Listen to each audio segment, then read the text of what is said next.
Excellencies, distinguished guests, ladies and gentlemen, it's a great pleasure to be among you today in this second edition of the Aswan Forum that comes in the midst of unprecedented times, the COVID-19 pandemic and its vast health, economic and social implications on the whole world, and especially on developing countries. And I here like to thank the Ministry of Foreign Affairs, His Excellency the Minister, and all the colleagues at the Ministry of Foreign Affairs for hosting this event in spite of all the unprecedented circumstances. Coming to your first question, Mr. Ambassador, on the initiatives that Egypt has launched before the outbreak of the pandemic, I'd like to emphasize that Egypt has started in November 2016 specifically, has launched an economic reform program that entailed the implementation of a wide range of reforms, including the discipline of the fiscal and monetary policy, specifically liberalizing our foreign exchange rate for the first time, and doing a restructuring in one of the main sectors, which is the energy sector, and doing a lot of reforms to improve the investment climate and increase Egypt's competitiveness and restore investors' confidence.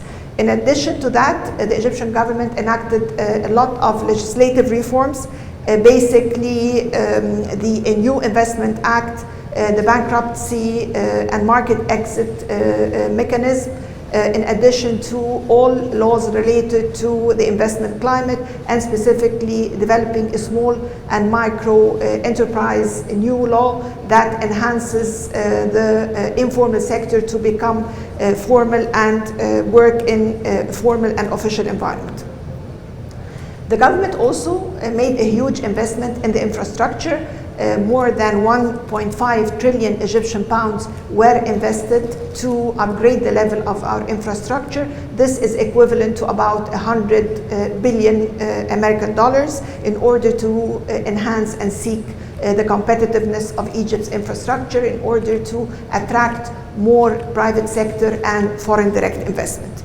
Last but not least, in 2018, Egypt embarked on a full comprehensive plan on human capital, revamping the education sector, having initiative of 100 million initiative tests, basically 60 million tests for the hepatitis C, in addition to a lot of different tests to women and children, and also a lot of capacity building program, especially to benefit from our young population, and establishing for the first time the National Training Academy that provides the Egyptian youth with all the technical needs to become future leaders. This successful implementation of the economic reform program contributed to a lot of improvement of the Egyptian economy's indicators.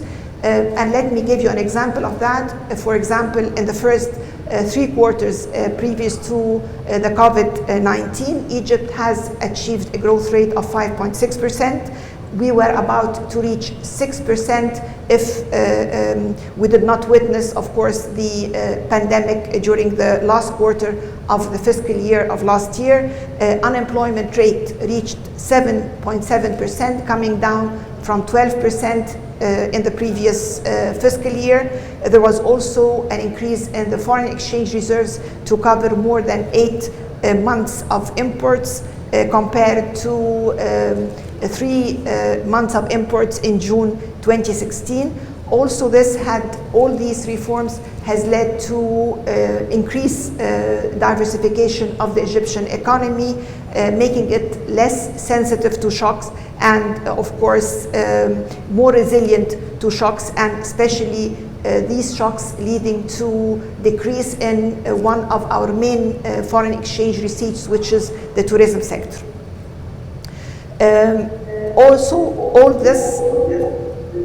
All this has led to provide the Egyptian economy with the fiscal space that we needed in order to support the Egyptian economy during the pandemic.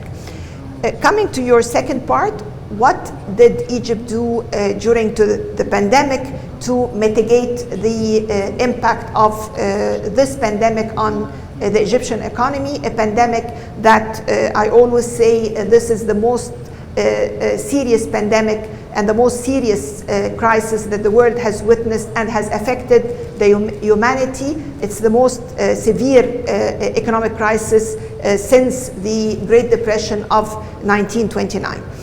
The Egyptian government had a very clear strategy. This strategy was focused on the need to maintain a clear balance between ensuring to all the precautionary measures for people's health and at the same time sustain economic activity. That was a real challenge, but I think the Egyptian government managed this challenge very well. Therefore, we adopted a proactive strategy very early on, taking all necessary measures. His Excellency, the President, directed to have 100 billion Egyptian pound as a stimulus package in order to support all the vulnerable sectors and all the vulnerable segments of the population. And this approach or this strategy was based on three-dimensional approach. First, to ease the burden on the most affected sectors, especially that we have witnessed a total lockdown of our tourism sector, of our aviation sector, and some negative implications on some of the sectors, especially the small and medium enterprise sector. So the policies were decreasing interest rates by 300 basis points for the first time, in addition to different decreases later on, postponing all credit entitlements and taxes and loan repayments and all sovereign fees that the government, that the sector should pay to the governorates. The second was supporting the irregular workers. Egypt is a country that has 100 million, above 100 million population. We have about over 10 million of irregular workers or workers who work in irregularly or informally in the formal sector. So there was a disbursement of a monthly cash transfer for 3 months, was extended to another 3 months. This also helped us to create a database, a clear and specific database on all over 6 million workers to provide them now with capacity building and more decent jobs. The third was rearranging our priorities.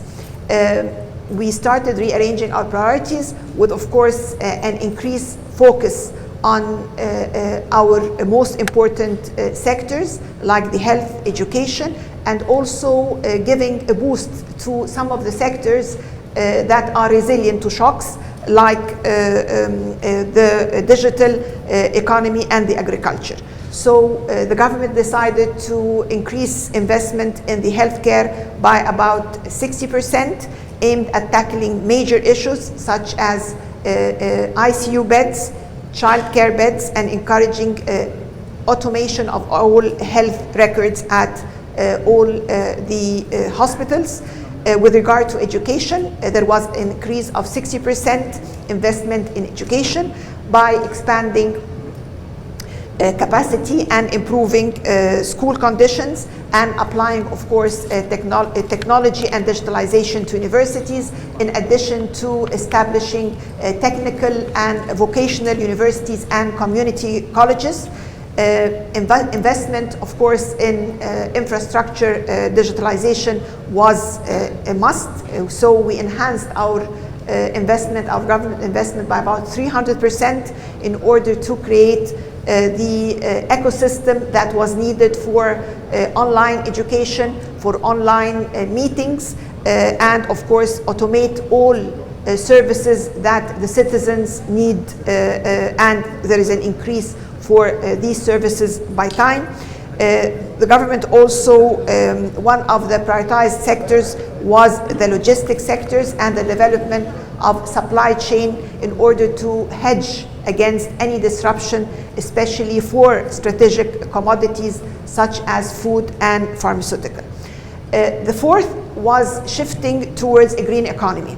This was a top priority, and of course the fuel pricing reform and investment in solar and wind parks and projects to convert gasoline-powered vehicles to natural gas, and shifting towards electricity-driven public transport in order to promote sustainable growth and create more decent jobs. We strive to align public investment with green policies. We issued for the first time green policy guidelines for all public investment projects. This will be a national guideline and to engage with the private sector.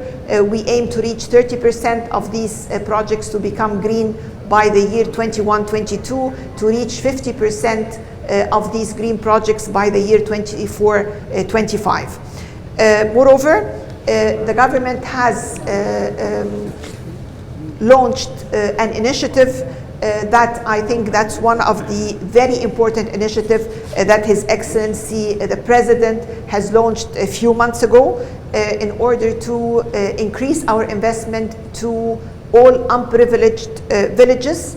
This is we have been investing in unprivileged villages over the past 2 years, but now we are having more investment in these villages. We are having a plan to finish all the villages of Egypt in 3 years. So we are investing about 500 billion Egyptian pounds among the next 3 years. This will benefit 50 million citizens. Half of the population will benefit from providing them with upgrading all the services.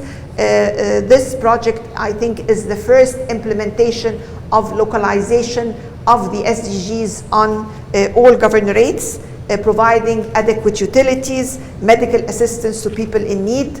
And as you all know, this initiative has also been commended by the UN and has been successfully included in the Global Partnership for the Sustainable Development, because we are here talking about engaging the NGOs, engaging the private sector in addition to the government in such an initiative.